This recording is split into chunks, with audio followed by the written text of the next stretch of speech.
नमस्कार।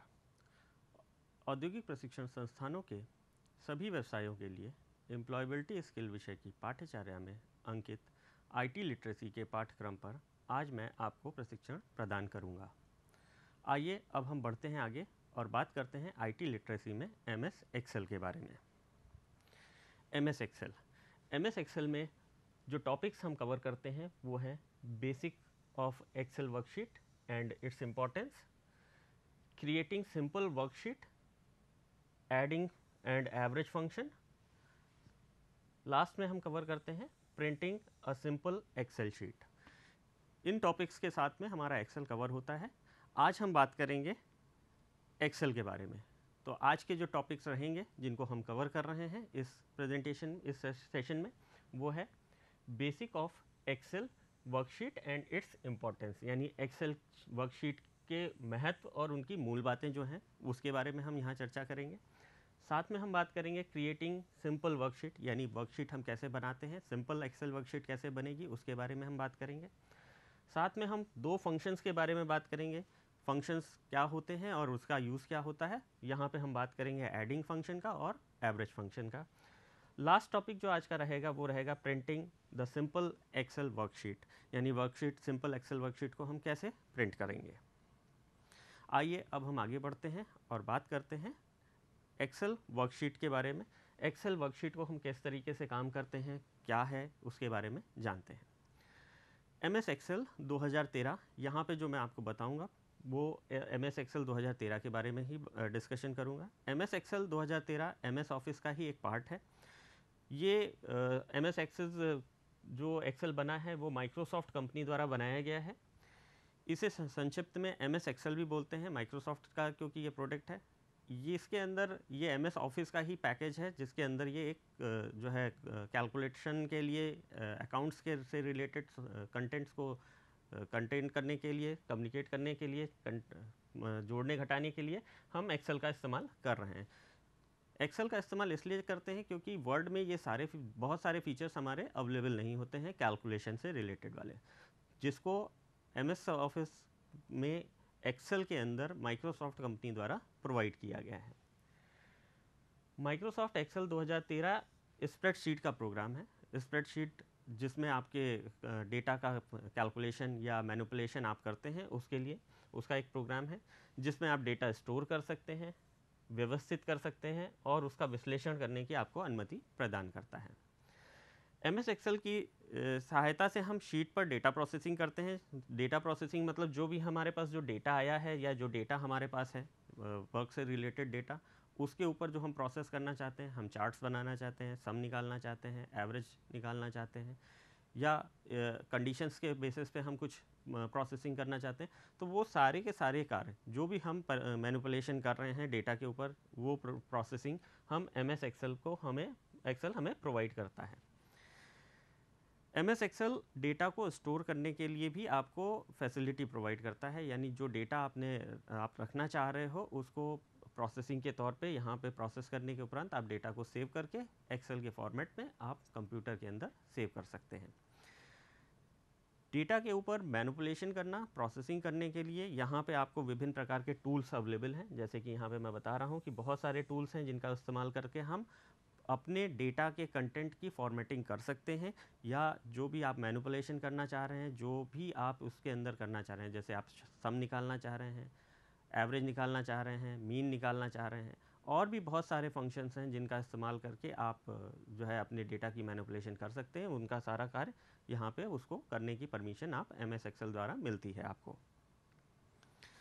आइए अब हम बात करते हैं एमएस एक्सेल की जो शीट है, जो डिस्प्ले है वो किस तरीके का आता है, विंडो किस तरीके का आता है। तो विंडो की बात करें तो एमएस एक्सेल जब हम ओपन करते हैं तो हमारे सामने इस तरीके की स्क्रीन पे विंडो खुल के आती है, जिसमें आपको क्विक एक्सेस टूल बार मिलता है, जहाँ से आप फाइलों को ओपन कर सकते हैं, क्लोज़ कर सकते हैं, सेव कर सकते हैं, और भी बहुत सारे ऑप्शंस हैं।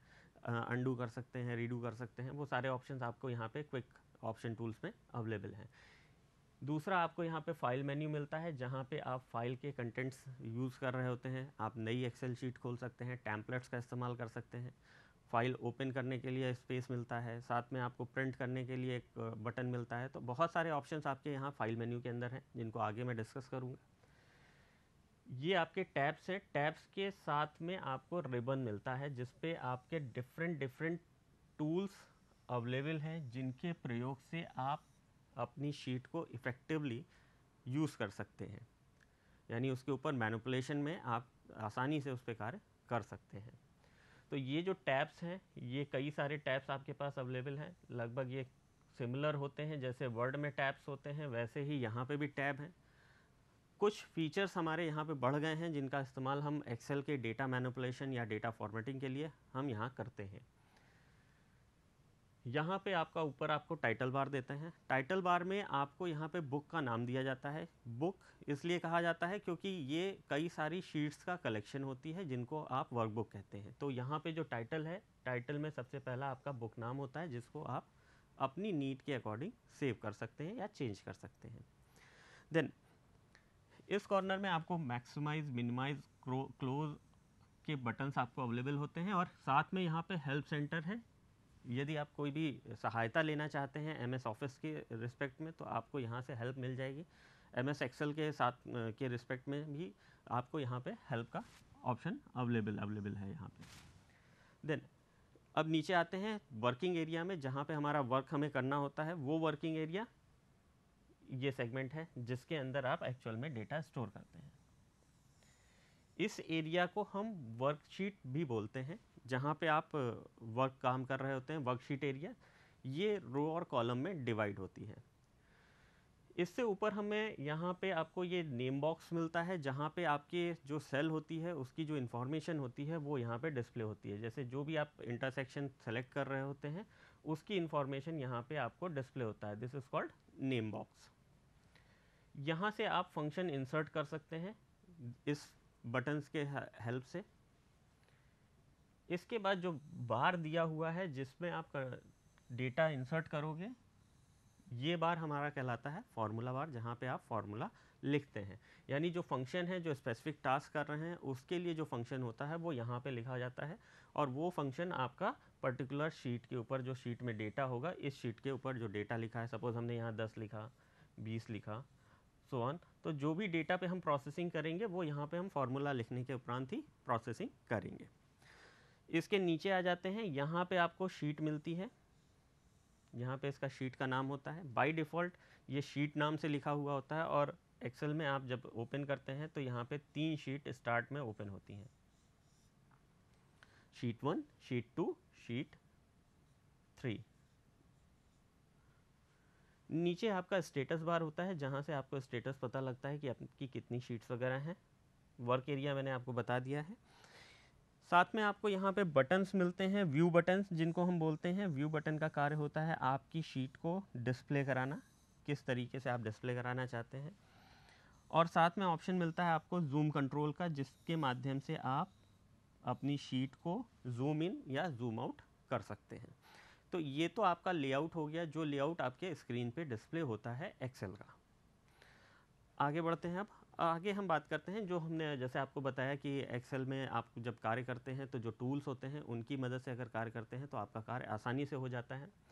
यहाँ पे आपको एक एप्लीकेशन विंडो मिलती है, ये भी मैंने आपको बताया, जो आपको मैंने अभी स्क्रीन पे दिखाया था। एप्लीकेशन विंडो मिलती है। एप्लीकेशन विंडो के अंदर आपको वर्कबुक मिलती है, और वर्कबुक के अंदर आपको वर्कशीट्स मिलती हैं। ये वर्कशीट्स बहुत सारी हो सकती हैं, इनकी जो काउंटिंग है वो मैं आगे अभी आपको बताने जा रहा हूँ। तो पहले हम बात करते हैं वर्कशीट के अंदर हमारे को क्या डेटा हम किस तरीके से स्टोर करते हैं और किस तरीके से हम रखते हैं। तो एक्सेल में जो डेटा होता है वो वर्कशीट के अंदर स्टोर किया जाता है। इसमें रो और कॉलम होता है। रो और कॉलम को मिलकर बनने वाली वैल्यू आपकी सेल कहलाती है। तो जो भी आप डेटा स्टोर कर रहे हैं वो आपका रो और कॉलम में स्टोर होगा, और जो भी इंटरसेक्शन पॉइंट होगा उस इंटरसेक्शन पॉइंट को हम सेल कहेंगे। प्रत्येक सेल में एक एड्रेस होता है, जिसे आप एड्रेस, सेल एड्रेस कहते हैं। इसको जैसे एग्जांपल के तौर पे मैंने आपको वहाँ पे भी दिखाया कि जो नेम एड्रेस, नेम बॉक्स होता है, वहाँ पे आपको सेल वैल्यू मिलती है। एड्रेस या एड्रेस कॉलम और रो के नाम से मिलकर बना हुआ होता है। यानी आपका ये वाला जो सेक्शन शो होता है वो होता है कॉलम, उसके बाद वाला जो वैल्यू होती है वो होती है रो। दैट मीन्स CR की वैल्यू जो भी होगी वो आपकी सेल वैल्यू होगी और उस सेल के रिप्रेजेंट कर रहा होगा। एक एक्सेल शीट के अंदर 1048576 रोज अवेलेबल होती हैं और साथ में 1638 कॉलम्स हमारे पास अवेलेबल होते हैं। रो में आपके नंबर्स होते हैं, नंबर नेम प्रदर्शित हो रहा होता है, और कॉलम में आपका अल्फ़ाबेट्स प्रदर्शित हो रहा होता है, लाइक दिस वन। ये आपकी वर्कशीट है, ये आपकी कॉलम्स हैं, ये आपकी रोज हैं। तो जो रो है वो 1 2 3 4 एंड सो ऑन, और ये होते हैं ABCD एंड सो ऑन। इस तरीके से ये प्रदर्शित होता है। इसमें अगर कुल सेल की संख्या निकालें तो सेल की संख्या निकलेगी, सेल की संख्या निकालने का जो फॉर्मूला होगा रो इंटू सी वैल्यू, कॉलम वैल्यू। जो भी कॉलम की वैल्यू होगी और रो की वैल्यू होगी, उन दोनों का मल्टीप्लिकेशन अगर हम कर दें तो हमें सेल की टोटल वैल्यू मिल जाएगी। जैसे कि मैंने यहाँ पे दिखाया है कि जो सेल की वैल्यू होगी वो होगी 1048576 इंटू 16384। इन दोनों का जो मल्टीप्लिकेटिव वैल्यू आएगी उतनी नंबर ऑफ सेल्स हमारे पास अवेलेबल होंगी। नीचे जो मैंने आपको शीट्स के बारे में बताया था, वहाँ पे जो शीट्स थी, शीट 1 2 3 जिसको रिप्रेजेंट कर रहा था, बाय डिफ़ॉल्ट हमारी जो शीट वर्कबुक के अंदर खुल के आती है वो 3 शीट होती है, और आप मैक्सिमम जो शीट एक वर्कबुक में ओपन कर सकते हैं वो है 255, यानी 255 वर्कशीट एट अ टाइम एक वर्कबुक के अंदर ओपन हो सकती हैं। आगे बढ़ते हैं। इसमें जो फाइल बनाते हैं उसका जो एक्सटेंशन होता है वो .xls होता है। इससे पुरानी फाइलों के बारे में अगर हम बात करें या पुराने एक्सेल सॉफ्टवेयर की बात करें 2013 से पूर्व, तो उसमें जो फाइल सेव होती थी 2003 में वो .xls नहीं होती थी, एक्सेल होती थी, और यहाँ पे जो होती है वो XLS होती है। कुछ फीचर्स के बारे में अब हम बात करते हैं कि जो विशेषताएं हैं MS एक्सेल में जो 2013 के अंदर आई हैं उनके बारे में अब हम चर्चा करते हैं। सबसे पहला आपका न्यू लुक है यहाँ पे एक्सेल में। अगर पुराने यूज़र पुराना एक्सेल आपने किसी ने यूज़ किया होगा तो उसमें जो है आपकी जो विंडो होती थी वो फाइल की ट्रेडिशनल विंडो होती थी। यहाँ पे आप जब खोलेंगे तो आपको ब्लैंक वर्कबुक खुलने के बजाय आपको एक स्टार्टअप स्क्रीन दिखाई देगी। जो स्टार्टअप स्क्रीन इस तरीके की है, ये स्क्रीन आपको दिखाई देगी, और इसके अंदर आपको लेफ़्ट पैनल में आपके जो रिसेंट दस्तावेज हैं, यानी लेफ़्ट पैनल ये वाला जो सेक्शन होगा वो वाला, उसके अंदर आपके लेफ़्ट पैनल में आपके जो दस्तावेज हैं वो दिखाई देंगे, और राइट हैंड साइड में आपको वर्कबुक दिखाई देगी, एक ब्लैंक वर्कबुक दिखाई देगी। साथ में ही साथ आपके प्री डिफाइंड टैम्पलेट्स आपको यहाँ पे अवेलेबल होंगे, जिनका आप इस्तेमाल कर सकते हैं अपने डेटा मैनिपुलेशन के कार्य के लिए या डेटा की प्रोसेसिंग के लिए। इसके दूसरा जो फीचर है वो है आपका, इसमें 2013 में जो आया है नया फीचर है वो है फ्लैश फिल। फ्लैश फिल, इससे पहले भी हमारे पास फिल ऑप्शन अवेलेबल था जिसमें आपका डेटा ऑटोमेटिकली फिल कर लिया जाता था, लेकिन यहाँ पे फ्लैश फिल में आपको ऑप्शन मिलता है कि आप जो भी अल्फ़ाबेट टाइप करते हैं, जैसे यहाँ पे एक अल्फ़ाबेट मैंने कोई टाइप किया सेल के अंदर, उससे रिलेटेड जो भी प्रीवियस डेटा आपके पास अवेलेबल होगा जो एक्सेल शीट में होगा, फ्लैश फिल उसको आपको डिस्प्ले करा देगा। जितना भी डेटा आपका डिस्प्ले हो रहा होगा वो सारा डेटा आपका यहाँ डिस्प्ले करा देगा। उसके अकॉर्डिंग जो भी डेटा आपको चाहिए होगा वो आप यहाँ पे यूज़ कर सकते हैं। जैसे यहाँ पे इस चीज़ को यूज़ किया गया है। तो ये जो पैटर्न है इसमें आपको फ्लैश फिल का ऑप्शन जो मिलता है उसमें आपको डेटा का एक पैटर्न का पता लगता है, और साथ में जो शेष जानकारी होती है वो आपको एक साथ एंटर कर दी जाती है, यानी आपको बार बार उस चीज़ को लिखने की आवश्यकता नहीं होती है। अगला नेक्स्ट जो फीचर है हमारा वो है MS रिकमेंडेड चार्ट्स हमारे अवेलेबल हैं। चार्ट्स बहुत सारे हैं यहाँ पे। रिकमेंडेड चार्ट्स, बहुत सारे एक्सेल उपयोगकर्ताओं को अपने डेटा को प्रदर्शित करने के बारे में पता नहीं होता, वो उनको ये नहीं समझ में आता कि किस तरीके से वो चार्ट्स प्रदर्शित करें, कि कौन से चार्ट का यूज़ करें जिससे जो है वो आपका डेटा इफेक्टिवली दिखे। तो यहाँ MS एक्सेल 2013 में आपको ये फीचर मिला है कि आप अपने चार्ट्स में रिकमेंडेड चार्ट यूज़ कर सकते हैं। चार्ट में रिकमेंडेड चार्ट का इस्तेमाल करके आप एक प्रीव्यू देख सकते हैं कि आपका जो चार्ट है वो किस तरीके से प्रदर्शित हो रहा है, और जो चार्ट आपको ज़्यादा इफेक्टिव लगता है आप उस चार्ट को यहाँ पे यूज़ कर सकते हैं। तो ऑन स्क्रीन चार्ट आपके यहाँ प्रदर्शित होने लगे हैं, जिससे आपको ये पता लगता है जैसे जैसे आप चार्ट में चेंजेस करेंगे, आप सपोज इसको यूज़ करेंगे तो यहाँ पे इसका कस्टम चार्ट आपको दिखाई देगा, आप इसको यूज़ करेंगे तो ये चार्ट चेंज होकर दूसरे चार्ट में कन्वर्ट हो जाएगा। तो ये बेनिफिट मिल जाएगा आपको, जो भी इफेक्टिव चार्ट लग रहा है आप उसका इस्तेमाल कर सकते हैं। इसके अलावा नया ऑप्शन एक आया है कि न्यू चार्टिंग टूल्स आपके अवेलेबल हो गए हैं। न्यू चार्टिंग टूल, पहले आपको चार्ट मेन्यू के अंदर जाना पड़ता था और वहाँ से आपको चार्ट्स को सेलेक्ट करना पड़ता था। यहाँ पे आपको बाय डिफ़ॉल्ट चार्ट्स मिल जाते हैं बटन्स के फॉर्म में। आपको जिस चार्ट को यूज़ करना है आप उस डेटा को सेलेक्ट कर लें और चार्ट के पर्टिकुलर ऑप्शंस को क्लिक करके उसकी एनालिसिस करके उस चार्ट को यूज़ कर सकते हैं। तो ये चार्ट जो है 2013 में आपको एक बहुत अच्छे तरीके से डिस्प्ले कराने के लिए यूज़ किया गया है। नेक्स्ट है आपका instant data analysis. Instant data analysis की यदि हम बात करते हैं तो MS एक्सेल का ये एक और नया फीचर है जो हमारे लिए इफ़ेक्टिव है। अभी तक हम एनालिसिस नहीं करते थे, एक्सेल में बहुत ज़्यादा एनालिसिस नहीं करते थे। हमें अगर एनालिसिस करनी भी होती थी तो हमें बार बार चीज़ों को मैनिपुलेट करना पड़ता था, उसके बाद हम एनालिसिस कर पाते थे। यहाँ पे आपको फॉर्मेटिंग के option quick analysis button available है। ये बटन आपको जब सेल पे आप एनालिसिस करते हैं तो यहाँ पे सेल बटन आपके पास अवेलेबल हो जाता है। डिफरेंट फॉर्मेट में ऑप्शंस आपके पास अवेलेबल हैं। इन ऑप्शंस में से जो भी ऑप्शन आपको एनालिसिस के लिए चाहिए होता है आप उस पर यूज़ करके क्लिक करके उसका इस्तेमाल कर सकते हैं। जैसे यहाँ पे आप कलर स्केल्स में चेंज कर सकते हैं, टोटल्स निकाल सकते हैं, स्पार्कलिंग करना चाहते हैं तो स्पार्कलिंग कर सकते हैं, चार्ट्स का कोई यूज़ करना चाहते हैं तो डेटा के ऊपर चार्ट्स यूज़ कर सकते हैं, टॉप 10% निकालना चाहते हैं तो वो आप निकाल सकते हैं।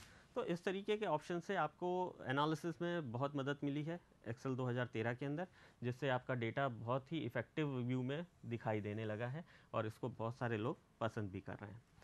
इसका शॉर्टकट आपका कंट्रोल क्यू होता है, कंट्रोल क्यू का यूज़ करके आप इसका इस्तेमाल कर सकते हैं। दूसरा आपका अगला जो फीचर है यहाँ पे वो है पावर व्यू। पावर व्यू यानी आप कई बार ये चाहते हैं कि आपका जो डेटा है, बाहर वाला जो डेटा है उसकी एनालिसिस की जा सके, तो उसके लिए आपको यहाँ पे फीचर मिला है पावर व्यू का उपयोग करके बाहरी डेटा, जो बाहर से डेटा हम ला रहे हैं उसका विश्लेषण हम कर सकते हैं। इसको करने के लिए आपको इंसर्ट मेन्यू में जाना होगा और पावर व्यू ऑप्शन को चूज़ करना होगा। जैसे कि इस स्क्रीन में मैं आपको दिखा रहा हूँ कि यहाँ पे इंसर्ट वाले सेक्शन में हम जाएंगे और उसके अंदर आपको मिलेगा पावर व्यू। पावर व्यू में आप पूरी एनालिसिस कर सकते हैं, जो भी डेटा आपके पास आया हुआ है उसकी पूरी एनालिसिस आपके सामने यहाँ पे अवेलेबल होगी। तो इससे आप ये भी पता लगा सकते हैं कि आपकी कंपनी के अंदर या जिस भी कंपनी में काम कर रहे हैं तो वहाँ पे जो बाहरी एनालिसिस कई बार कराई जाती है तो उसका जो विश्लेषण है कि आप किसी को प्रेजेंट करना चाहते हैं तो उस डेटा को यूज़ करके आप उसका प्रेजेंटेशन दे सकते हैं। नेक्स्ट जो अगला फीचर मिला है यहाँ पे वो है one workbook one window. One workbook one window का यूटिलाइजेशन बहुत ज़्यादा है, क्योंकि पहले क्या होता था कि कई लोगों को अलग अलग वर्कशीट या वर्कबुक को ओपन करना पड़ता था, तो अलग अलग ओपन करने के लिए हमें अलग अलग सिस्टम्स की रिक्वायरमेंट होती थी। यहाँ पे उसको इन्होंने रिमूव किया है। रिमूव कैसे किया, आप एक अलग, हर एक वर्कबुक के लिए एक अलग विंडो आपको ओपन होके आएगी। ये उनके लिए ज़्यादा इफेक्टिव है जहाँ पर आप दो बुक्स के ऊपर एक साथ आप काम कर रहे होते हैं, तो वहाँ पे वो ज़्यादा इफेक्टिव होती है। यानी आप दो अलग अलग वर्कबुक पे कंपैरिजन कर रहे हैं या कुछ कार्य कर रहे हैं तो उसका यूज़ करके आप इस पर कार्य कर सकते हैं। आइए अब आगे बढ़ते हैं, हम बात करते हैं कि एक सिंपल वर्कशीट कैसे बनती है और किस तरीके से हम उसका इस्तेमाल करते हैं। जब भी आप कोई नया कार्य शुरू करते हैं एक्सेल में तो आपको वर्कबुक बनाने की आवश्यकता होती है। MS 2013 में वर्कबुक के लिए के साथ काम करने के कई तरीके दे रखे हैं, जिनमें से आप यूज़ करेंगे, जो भी आप यूज़ करना चाहते हैं। जनरली दो तरीके हैं, एक या तो आप ब्लैंक वर्कबुक यूज़ कीजिए, ब्लैंक वर्कबुक का इस्तेमाल करें, या टैम्पलेट जो पूर्व में पहले से बना हुआ ऑप्शन है, फॉर्मेट है हमारा डेटा शीट के लिए, उसका हम इस्तेमाल करें तो वो हमारा टैम्पलेट कहलाता है और उस टैम्पलेट का इस्तेमाल करके हम वर्कबुक बना सकते हैं। तो पहले हम बात करते हैं किस तरीके से हम ब्लैंक वर्कबुक बनाते हैं। तो ब्लैंक वर्कबुक बनाने के लिए हमें सबसे पहले फाइल टैब का इस्तेमाल करना पड़ता है। फाइल टैब पे हम जाते हैं, यहाँ पे आपका फाइल टैब अवेलेबल है, फाइल टैब का इस्तेमाल करेंगे। फाइल टैब के इस्तेमाल के बाद आप इसका चयन करेंगे तो आपको बैक स्टेज व्यू मिल जाएगा। उस बैक स्टेज व्यू में आपके ऑप्शंस दिखाई देंगे। न्यू का एक ऑप्शन दिखाई देगा यहाँ पे, जैसे कि आपने जब बैक स्टेज पे जाएंगे तो इस तरीके की विंडो आपके सामने आएगी। इस विंडो में आपको न्यू सेक्शन मिलेगा, यहाँ पे आपको न्यू मिल रहा है। जब आप न्यू पे जाएंगे तो यहाँ पे इसके अंदर आपको एक ब्लैंक वर्कबुक मिलेगी। इस ब्लैंक वर्कबुक को आप जब क्लिक करेंगे तो आपके सामने एक ब्लैंक वर्कबुक आपके सामने खुल के आ जाएगी। दूसरा ऑप्शन है आप create a workbook from template, यानी आप जो टेम्पलेट की मदद से आप जो वर्कबुक खोलना चाह रहे हैं उसके लिए तो आपको वापस बैक स्टेज व्यू पे जाना पड़ेगा। यानी इस बैक स्टेज व्यू पे आप आएंगे, फाइल टैब पे हम वापस क्लिक करेंगे और बैक स्टेज व्यू पे जाएंगे। बैक स्टेज व्यू पे जब हम जाएंगे तो यहाँ पे हमारे पास वही बैक स्टेज व्यू जैसे पहले मिला था वैसे ही यहाँ पे भी मिलेगा। इसमें न्यू में जाएंगे। न्यू में जब हम जाएंगे तो न्यू में हमारे ब्लैंक डॉक्यूमेंट यानी ब्लैंक वर्कबुक के ऊपर जो अब हम देखते हैं ब्लैंक वर्कबुक, उसके नीचे हमारे पास ऑलरेडी कुछ प्री डिफाइंड टैम्पलेट्स अवेलेबल हैं। जिस टैम्पलेट्स को हम यूज़ करना चाह रहे हैं उस टैम्पलेट को हम उसका इस्तेमाल कर सकते हैं। जैसे यहाँ पे 2 टैम्पलेट है, इसमें से मैंने पहला वाला टैम्पलेट सेलेक्ट किया, तो ये वाला टैम्पलेट आप जब सेलेक्ट करेंगे जिसको भी चयनित करेंगे वो टैम्पलेट आपके ऑन स्क्रीन पे डिस्प्ले होने लगेगा। नेक्स्ट आगे बढ़ते हैं। अब हम बात करते हैं एडिंग एंड एवरेज फंक्शन की, कि आप किस तरीके से डेटा को ऐड करते हैं और किस तरीके से डेटा में एवरेज वैल्यू कैलकुलेट करते हैं। तो पहले हम बात कर लें फंक्शंस की कि फंक्शंस क्या होते हैं। फंक्शंस वो होते हैं जो एक स्पेसिफिक कार्य करते हैं या पहले से डिफाइंड फार्मूला होते हैं जिनके द्वारा आप विभिन्न प्रकार के कार्य कर सकते हैं। तो वो आपके क्या कहलाते हैं, फंक्शन कहलाते हैं। फंक्शन जैसे आपका जोड़ना हो गया, घटाना हो गया, गुना हो गया, भाग हो गया, डेट, टाइम और भी बहुत सारे फंक्शन हैं जिनका हम इस्तेमाल करते हैं। तो हम यहाँ पे बात कर रहे हैं सम फंक्शन की। सम फंक्शन पहला फंक्शन है जिसमें जो एक्सेल के लिए सबसे इम्पॉर्टेंट है, क्योंकि ज़्यादातर डेटा आप एडिशन के लिए यूज़ करते हो। तो यहाँ पे सम का जो कार्य है वो है एडिशन का, जो बेसिक अर्थमेटिक में ऑपरेशन करता है। इस फंक्शन के द्वारा संख्याओं को जोड़ा जाता है, यानी आप इसका यूज़ करके आप जो भी डेटा है उसको आप जोड़ते हैं। ठीक है, तो आप यहाँ पे आप सेल की रेंज आप प्रोवाइड करते हैं, कितनी बड़ी रेंज है उसके हिसाब से इस डेटा को यूज़ करते हैं। इसका जो फॉर्मूला होता है वो ये होता है सम नंबर और नंबर 2 एंड सो ऑन।